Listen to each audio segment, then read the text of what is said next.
essayer de vous faire voir dans cette vidéo, en farfouillant un petit peu dans mon tas de feuilles, la décomposition de la matière. Donc ça, ce sont des feuilles qui ont été placées là à l'automne et qui sont en pleine décomposition. Donc vous voyez par exemple des lombriques, parce que c'est assez compliqué en fait de vous montrer le reste, étant donné que c'est tout petit et qu'à chaque fois que vous soulevez un petit bout de feuille, ils partent en courant. Donc moi je les vois, mais sur la vidéo, ça n'est pas évident. Si vous avez un vieux tas de feuilles dans votre jardin, n'hésitez pas à les farfouiller. Vous allez voir toutes ces petites bestioles, les colamboles et autres acariens qui vont partir en courant. Et donc, ce sont ces bêtes-là qui sont en train d'effectuer la décomposition de cette matière. Alors après, on observe des feuilles qui sont dans différents états de décomposition. Donc vous avez des feuilles dont la décomposition est nettement commencée. On le voit parce qu'elles ont des trous. Il y en a, la décomposition est quasiment terminée, puisque là, il y a non seulement des trous, mais en plus, on voit vraiment qu'il y a une grosse partie de la feuille qui a disparu. Donc si on reconstitue un petit peu l'histoire de ces feuilles, ce sont des feuilles qui faisaient partie d'un être vivant. Donc c'est de la matière organique, faisant partie de la matière vivante. Quand ces feuilles sont tombées sur le sol, nous on les a ramassées, on les a mises en tas, mais si on est dans la forêt, ces feuilles vont rester sur le sol. Très rapidement, les animaux comme par exemple ces fameux lombriques qui fouillent le sol et qui creusent des galeries vont enfouir ces feuilles de la litière dans les couches plus profondes.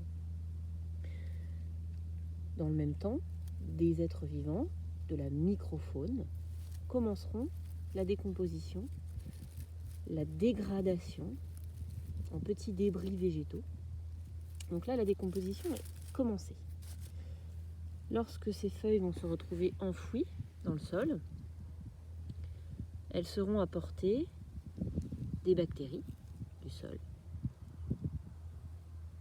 qui vont pouvoir terminer cette décomposition, c'est-à-dire la transformation de cette matière organique en une matière minérale. Donc ça forme une sorte, dans votre jardin, si vous faites du compost, un terreau un petit peu noir, voilà,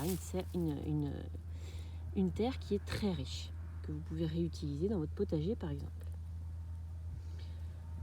Cette matière minérale dans la forêt, elle va être utilisée par l'arbre d'où viennent toutes les feuilles qui sont tombées.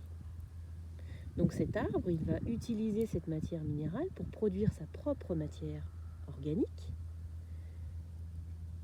c'est-à-dire grandir et produire de nouvelles feuilles au printemps. On parle de producteurs primaires parce qu'il n'a besoin que de matière minérale pour fabriquer de la matière organique.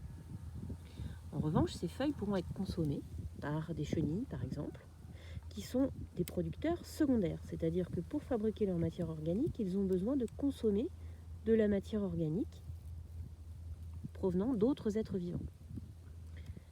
Ces chenilles peuvent être mangées par des oiseaux, par exemple, qui eux-mêmes sont des producteurs secondaires, qui un jour peuvent mourir, se retrouver sur le sol et être décomposées exactement de la même façon que ces feuilles qu'on a observées.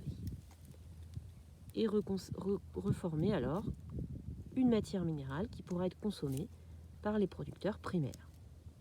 Donc on a un cycle qui fait intervenir les producteurs primaires qui utilisent la matière minérale du sol pour produire de la matière organique, qui sera consommée par des producteurs secondaires, qui un jour mourront et seront transformés en matière minérale.